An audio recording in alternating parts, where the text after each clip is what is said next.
الحمد لله جل وعلا، والصلاة والسلام على سيدنا ونبينا ومولانا محمد وعلى آله وصحبه أجمعين. أما بعد، فأعوذ بالله من الشيطان الرجيم. بسم الله الرحمن الرحيم. إنما يعمر مساجد الله من آمن بالله واليوم الآخر وأقام الصلاة وآتى الزكاة ولم يخش إلا الله فعسى أولئك أن يكونوا من المهتدين. أجعلتم سقاية الحاج وعمارة المسجد الحرام كمن آمن بالله واليوم الآخر وجاهد في سبيل الله لا يستوون عند الله والله لا يهدي القوم الظالمين. الذين آمنوا وهاجروا وجاهدوا في سبيل الله بأموالهم وأنفسهم أعظم درجة عند الله وأولئك هم الفائزون. صدق الله العظيم. وعن براء بن عازب رضي الله عنه قال قال رسول الله صلى الله عليه وسلم: الأنصار لا يحبهم إلا مؤمن ولا يبغضهم إلا منافق، فمن أحبهم أحبه الله ومن أبغضهم أبغضه الله. رواه البخاري كما قال عليه الصلاة والسلام. میرے محترم بزرگ عزیز ساتھیوں،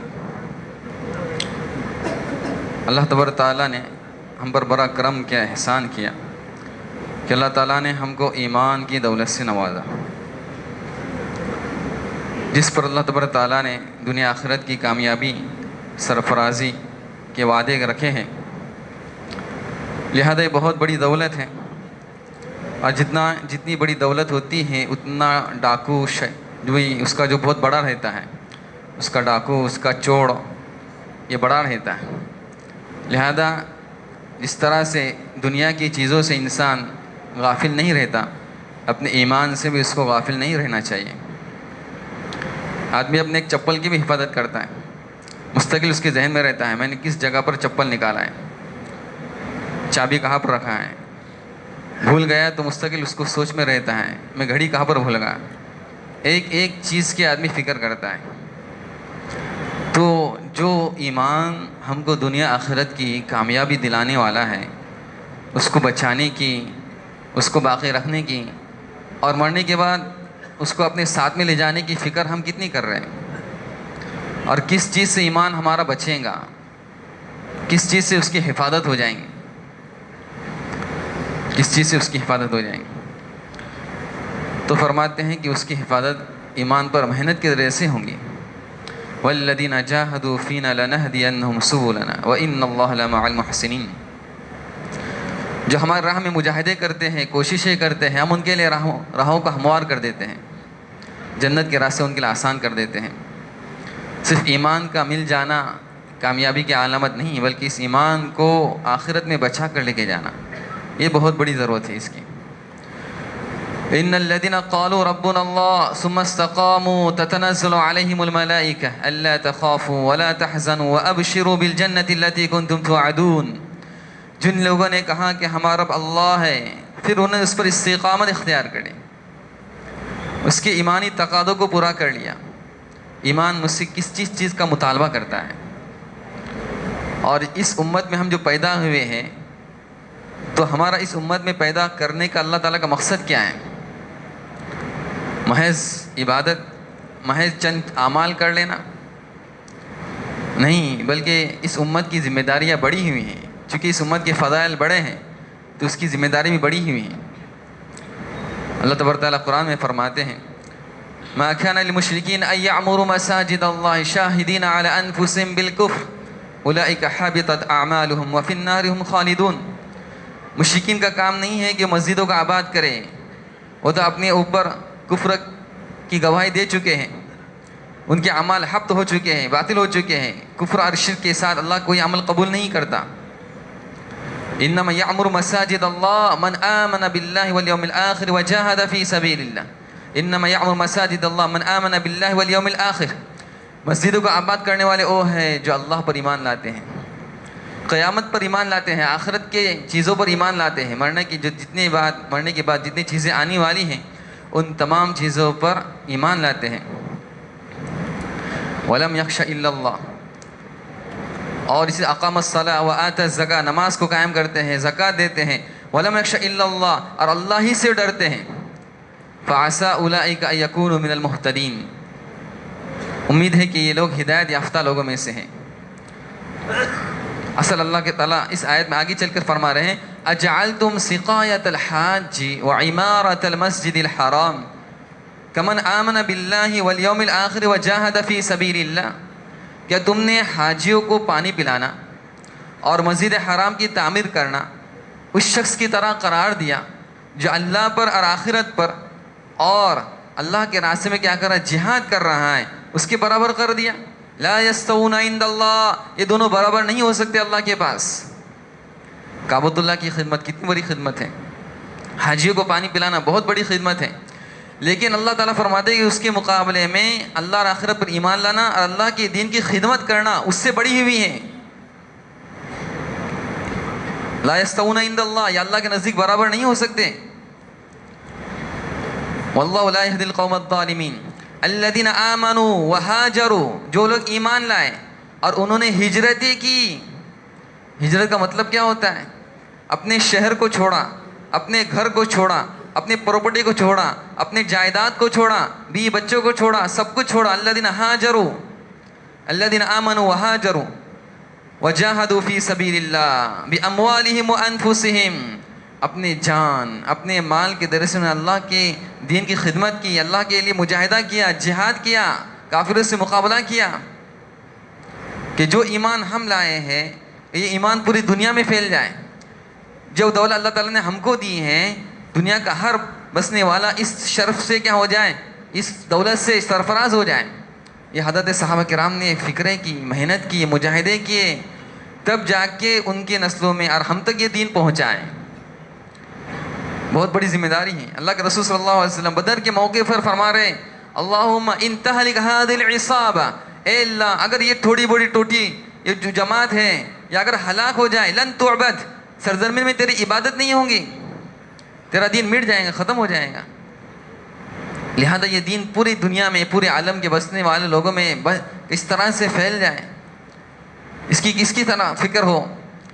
تو یہ دین کی محنت کرنا، فکر کرنا، یہ ہم میں سے ہر ایک کی ذمہ داری ہے۔ اللہ تعالیٰ ان ایمان والوں کی تعریف کر رہا ہے والمؤمنون والمؤمنات بعضهم اولیاء بعض، ایمان والے مرد، ایمان والے عورتیں ایک دوسرے کے اولیاء، دوست، محبوب ہیں۔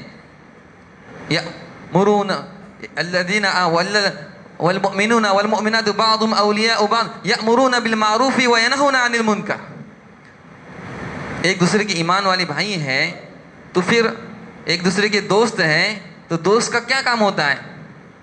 دوست کا کام یہ ہوتا ہے کہ ایک آدمی، میرا دوست، میرا ساتھی ہلاکت کی جگہ پر جا رہا ہے، اس کا نقصان ہو رہا ہے، وہ برباد ہونے جا رہا ہے، اور میں اس کو اس سے روکوں گا نہیں، ضرور روکیں گا۔ دوست کا کام ہوتا ہے، ورنہ دشمن ہے وہ، ورنہ منافق ہے، کہ اپنے ساتھی کی کوئی غلطی کا پتہ چل جائے کہ ساتھی کا کوئی نقصان ہو رہا ہے اور میں خاموش بیٹھوں۔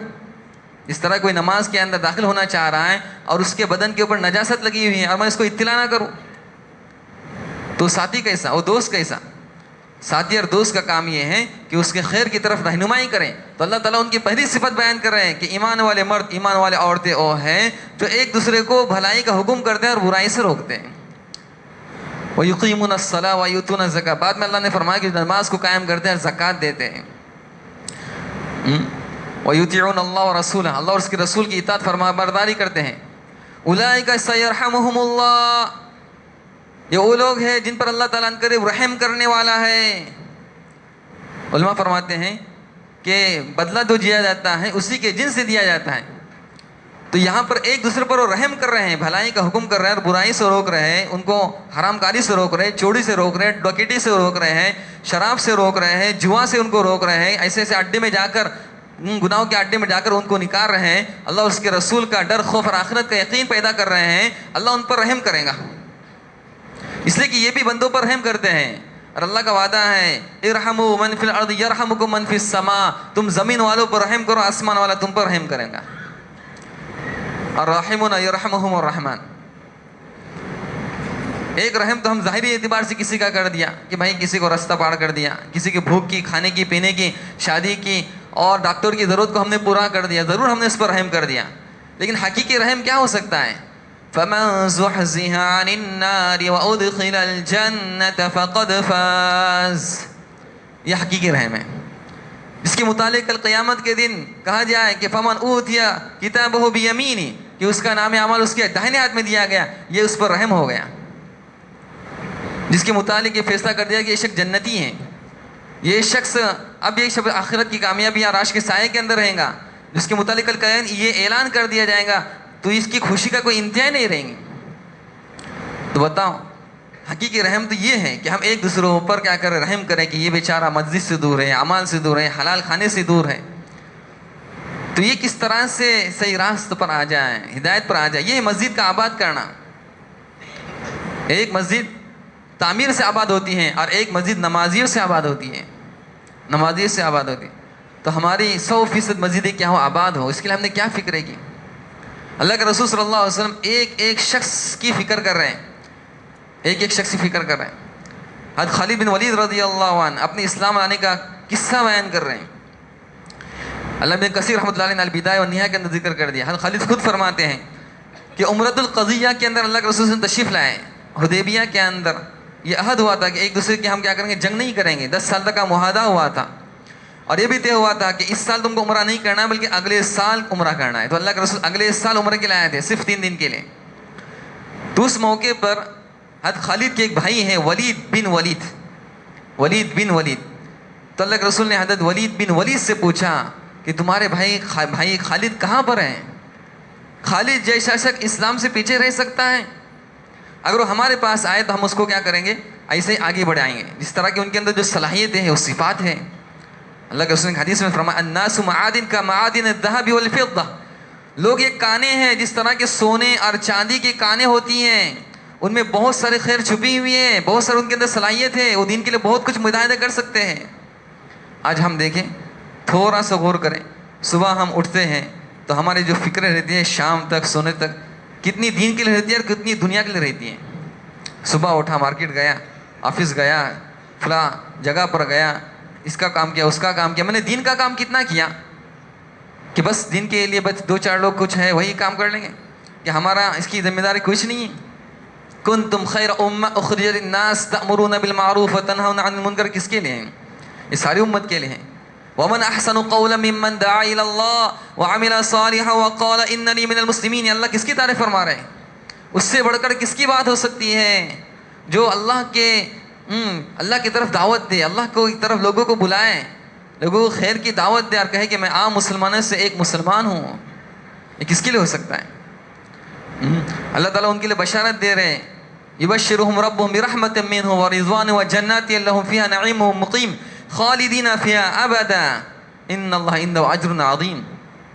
اور آگے اللہ تعالیٰ نے فرمایا ہے قل ان کان آباؤکم وابناؤکم وازواجکم وعشیرتکم, آپ کہہ دیجئے کہ اگر تمہارے والدین, تمہاری اولاد, واخوانکم, تمہارے بھائی, اسی طرح تمہارے بیویاں, تمہارا کنبر خاندان, عشیرتکم واموال اقترفتموها, او مال جس کو تم نے کیا کر دیا ہے, حاصل کیا ہے, او مال جس کو تم نے حاصل کیا ہے, وتجارت تخشون کسادها, او تجارت جس کا خسارہ اور گھاٹے کا تم کو نقصان ہے. تجارت کا اندر گھاٹے کا نقصان ہے کہ اگر میں اللہ کے راستے میں گیا, جہاد میں گیا, تو میری تجارت خسارے میں پڑ جائیں گی. تم نے اس کو تجارت سمجھا ہے, اور حقیقی تجارت کیا ہے؟ یا ایھا الذین آمنوا هل ادلکم علی تجارت تنجیکم من عذاب علیم, ایسی تجارت بتاؤ جو تم کو دردناک عذاب سے بچانے والی ہے. کل قیامت کے جہاں پر کوئی کسی کا پرسانہ نہیں ہوگا, نہ باپ بیٹے کو کام آئے گا, نہ بیٹا باپ کو کام آئے گا. ایک نبی بھی اپنے بیٹے کو بچا نہیں سکتا, نبی اپنے چچا کا سفارش وہاں پر نہیں کر سکتے, نبی اپنے سمجھ لیجئے کہ باپ کو بچا نہیں سکتے, کہ وہاں پر تو صرف ایمان اعمال ہی کام آنے والا ہے. تو یہ تجارت جس کو ہم نے اپنا سب کچھ سمجھ لیا, ساری صلاحیتیں, ساری قربانیاں, ساری سوچ, سارے میرے دماغ کی جتنے چیزیں ہو سکتی ہیں سب اس تجارت میں نے کامیابی کے لیے ختم کر دیے, اور آنکھ بند ہونے کے بعد سارے ختم ہو گئے. اب وہاں کی تجارت کون سی ہے جو ہم کو کام دیں گی, جو کبھی کھٹا نہیں ہو سکتی؟ کہ حضرت صحابہ عقل مند نہیں تھے, ان کو تجارت کرتی نہیں آتی تھی, اچھی انہوں نے تجارتیں کی, لیکن اس تجارت کو انہوں نے آخرت کے لیے کیا کر دیا؟ چلتا کر دیا. اور آخرت میں جو چیزیں کام آنے والی ہیں اس کے لیے انہوں نے چلتا کر دیا. اللہ نے ان کی تعریف کر دی.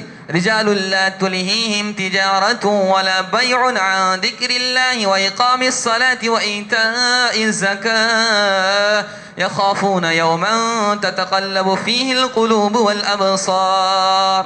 یہ ایسے بندے ہیں کہ ان کی خرید و فروخت، تجارت، ان کا بزنس، ان کو نماز کے قائم کرنے سے، زکوٰۃ دینے سے یہ معنی نہیں بنتا، رکاوٹ نہیں بنتا. اور ہم ہیں یہ تجارت کے نام پہ ہو گئے تھے، بس اسی کے لیے ہو گئے، یہاں پر لوٹنے کا نام ہی نہیں لیتے. تو حقیقی تجارت وہ ہے آخرت والی جو ہم کو ہمیشہ کام دینے والی ہے، ہمیشہ کام دینے والی ہے. اور ایک ہے کہ میں اپنے ذات سے فکر کروں، اپنی ذات کی، اور ایک ہے کہ میں اپنے ساتھ دوسرے 10 لوگوں کی اور فکر کروں. اپنی ذات کی عبادت میں چند سالہ کر سکتا ہوں، 60 سال، 70 سال، 100 سال چلو پہنچ گیا، لیکن اس کے بعد میرا نام عمل بند.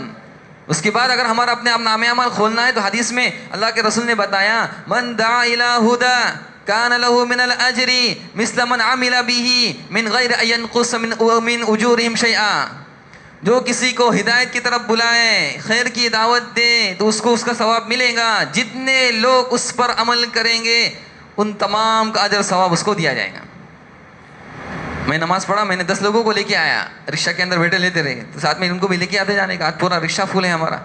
آج فتنے کا زمانہ ہے اور ہم نے ہر بچے کے ہاتھ میں، ہمارا چھوٹا بڑا بچے کے ہاتھ میں بڑا تھما دیا ہے، لیکن نہیں تو یہ ان کی فکر کون کرے گا؟ چھوٹا بڑا سب اس کے اندر مبتلا ہو گئے. بڑے لوگ بھی اس کے اندر ہیں اور چھوٹے لوگ بھی اس کے اندر ہیں. تو ان کی فکر کون کرے گا؟ یہ بڑا امت کا دجال اور فتنہ ہے. آج اچھے چیز کے نام سے ہم نے کیا کر دیا، بچوں کو بڑے موبائل دے دیے ہیں تو یہ بڑے فتنے کے اندر مبتلا ہو رہے ہیں. احساس ہی نہیں ہو رہا ہے، ایمان سے عمل سے بالکل کیا ہو رہے، دور ہو رہے ہیں. تو ان کی فکر کون کرے گا؟ ان تمام کا اگر ہم ان کو کسی برائی کی دعوت دیتے ہیں، آج بگڑنے کے لیے بچے ہیں، بگڑنے کے لیے لوگ ہیں، بگڑنے کے لیے ایسا ماحول بنا ہوا ہے کہ آدمی اس ماحول کی لپیٹ میں آ جاتا ہے. تو اس کے لیے ضرورت ہے کہ ہم اپنے اندر احساس پیدا کریں، میرے اپنی عبادت اپنی جگہ پر ہے، لیکن میں اس کے ساتھ دین کو باقی رکھنے کی کیا فکر کر رہا ہوں کہ میرے ذات سے یہ دین ہمیشہ قیامت تک باقی رہے. میں اپنے دین کے لیے کتنی خدمت کر رہا ہوں. یہ ہم کو جو آج کے اللہ تعالیٰ کا احسان ہے، کرم ہے کہ جو محنت ملی ہے دعوت تبلیغ کی شکل کے اندر، خانقاہوں کی شکل کے اندر، مدارس کی شکل کے اندر، اس کو ہم کیا کریں، کسی نہ کسی میں فٹ کر دیں. ان مشوروں کو معمولی نہ سمجھیں، ان گشتوں کو معمولی نہ سمجھیں، ان ملاقاتوں کو معمولی نہ سمجھیں کہ ہماری چلت فرت، یہ ہمارا کسی کو بولنا اس کی ہدایت کا ذریعہ بن جانا. اللہ کے رسول نے فرمایا یا علی لَأَن يَهْدِيَ اللَّهُ بِكَ رَجُلًا وَاحِدًا خَيْرٌ لَكَ مِنْ حُمُرِ النَّعَمِ. تمہارے سے اللہ تعالیٰ ایک شخص کو ہدایت دے تمہارے لیے سرخ اونٹوں سے بہتر ہے، سرخ اونٹے سے بہتر ہے. تو اس کے لیے یہ ہمارے اجتماعات ہوتے ہیں، یہ ہمارا ہفتاری اجتماع ہوتا ہے. ہم کو سعادت ملی ہے الحمدللہ کہ ہمارا ہفتاری اجتماع ہوتا ہے. یہاں پر پورا اطراف ہمارے یہاں پر بھرا ہوا رہتا ہے. مغرب عشاء میں دیکھیں گے تو اطراف سے پورا بھرا ہوا ہے، اور ہم تلجے والے رہ کے کہاں پر جا رہے ہیں، کہاں پر جا رہے ہیں؟ ہم یہاں پر کیوں نہیں آ رہے؟ مشورہ کیوں ہم شریک نہیں ہو رہے ہیں؟ اور بات کے اندر کیوں شریک نہیں ہو رہے ہیں؟ ہفتے میں ایک دن، وہ بھی اتوار کا دن ہے، چھٹی کا دن ہے، پھر بھی ہم سستی اور کاہلی کرتے ہیں. یہ پورے علاقے کا ہفتہ وار اجتماع ہے اور ہم اپنے جگہ پر کیا کر رہے ہیں، نماز پڑھ رہے ہیں اور وہیں پر رہ رہے ہیں. تو کوشش کریں کہ یہ جو چھوٹے بڑے ہم کا اعمال ہے سب جانتے ہیں، لیکن اس کی وجہ سے ایمان کے اندر تازگی پیدا ہوتی ہے اور ایمان کے اندر کیا ہوتے ہیں، استقامت ہم کو حاصل ہو جائیں گی. پھر باطل کا فتنہ، پھر یہ تجارت اور یہ چیزیں ہم کو غافل نہیں کر سکتی. ہر وقت پھر یہ ایمان اس کو کیا کر دیں گا، آخرت کی یاد دلائیں گا، اللہ کو یاد دلائیں گا. پھر خیانت سے بچیں گا، جھوٹ سے بچیں گا، حرام کھانے سے بچیں گا، گالی دینے سے بچیں گا، غیبتوں سے بچیں گا. جب یہ دوسروں کو دعوت دیں گا خود بخود اس کے اندر کیا ہوگا، احساس پیدا ہو جائے گا. اللہ تعالی ہم تمام کو عمل کرنے کی توفیق عطا فرمائے. وآخر دعوانا الحمدللہ رب العالمین.